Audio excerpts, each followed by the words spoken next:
Hello, everyone. Welcome to another episode of It's Time We Talk. My name is Christian Maldonado, member of Real Rap Entertainment, and I've been contemplating this episode for quite a long time, and I never really knew how I wanted to do it because this is a subject matter I'm immensely passionate about. Since I was a kid, the Mets have been a huge part of my life. They have been my escape from the real world, and baseball has always been a huge passion of mine. They have also been a source of banter and laughter for opposing fans, with the Mets only having made the playoffs 5 times in the past 20 years and not having won the World Series since 1986. But they've always been my team. They've always been the thing that I care about. And when you care about something so deeply, you don't care who laughs at it.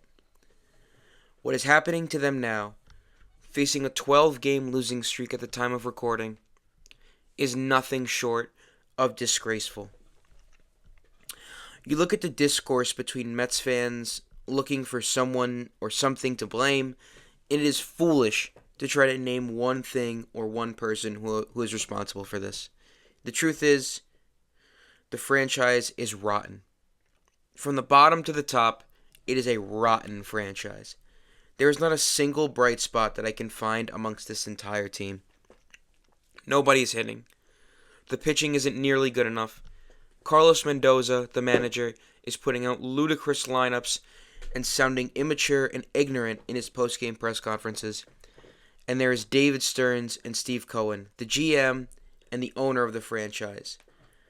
The people at the top of the food chain when it comes to baseball decisions, who decided that guys like P. Alonso, Brandon Nimmo, and Edwin Diaz were dispensable, and had an extremely player-friendly deal for Bo Bichette, an aging Marcus Semien, and a void of confidence Devin Williams were the perfect replacements. Look, I know it sounds like I'm trying to blame all this on Stearns and Cohen, and maybe they deserve the lion's share of the blame, but this does not just fall on them, as I mentioned before.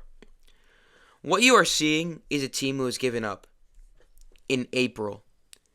This isn't late September, where you're already out of playoff contention, so you coast your way to the end of the season so you can enjoy your time off.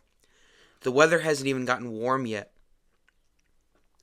One of the most damning things I heard was a throwaway comment by Gary Apple, the host of the Mets postgame show on SNY, who said, "No team that has had a 12-game losing streak has ever made the playoffs." You've got to be kidding me. As I said before, this is not the end of the season.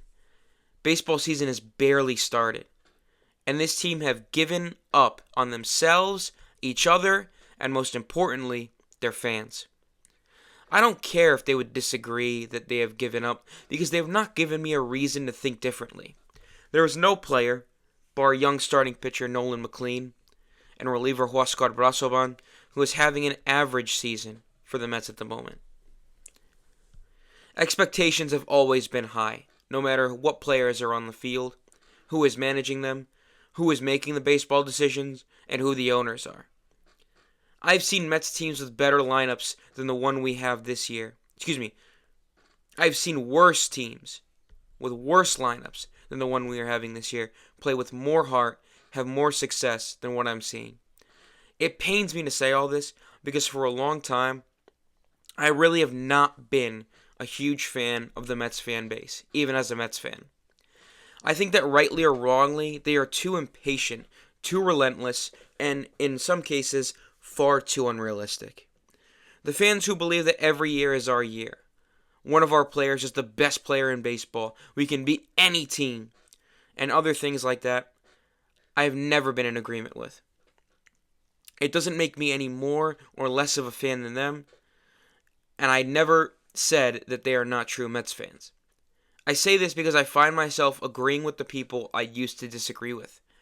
Mets fans on social media were calling for Carlos Mendoza to be fired after the third or fourth game in the losing streak, which at the time I thought was completely uncalled for. He had brought us to the playoffs in his first year after we had indescribably not made the playoffs in 2023. He led us all the way to the NLCS and we had played some of the best baseball we'd played in years. Now, I struggle to disagree with those fans. I don't think Mendoza is the problem, but he's the quickest problem to solve. I don't know what the exact statistics on this are, but I know it is extremely difficult and unlikely for a team to make the playoffs after firing their manager in season. I can't really name a time where this happened. I still don't want to throw away this season, but how many more losses until this becomes a hole we can't escape from? I can't even believe I'm asking that question in April. As I said before, I think this team is rotten. I think it needs a proper reset, and maybe that means clearing out the players who do not deserve to be here.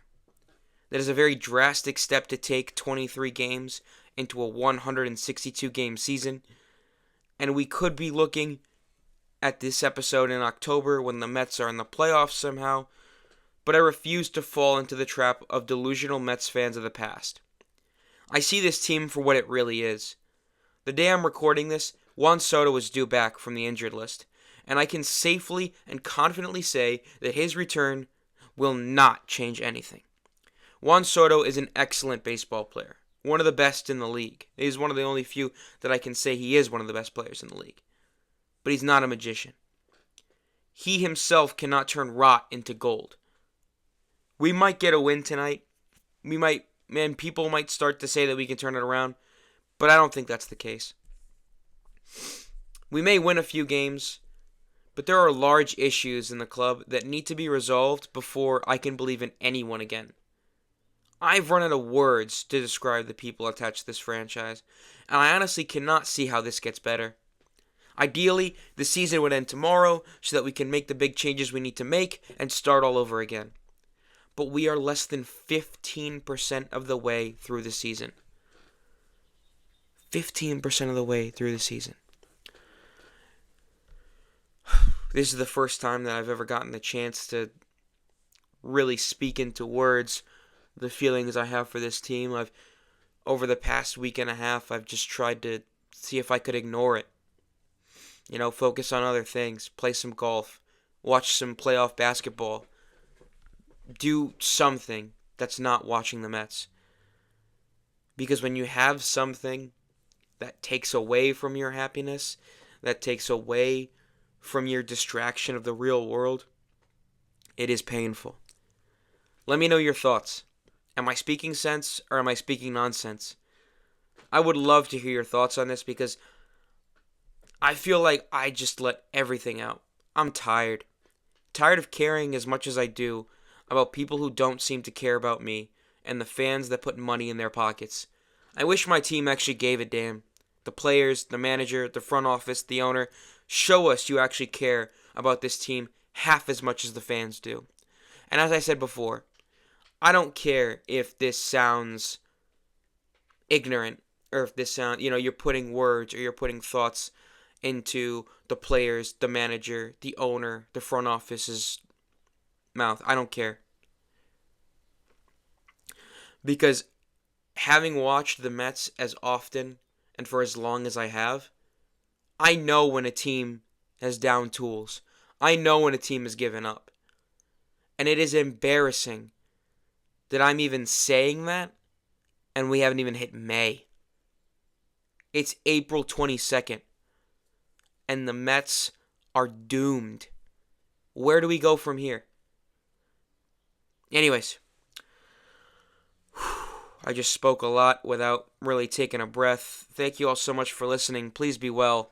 Let me know your thoughts. Am I speaking sense? Like I said, am I speaking sense? Am I speaking nonsense? Please be well. And I'll see you on the next episode.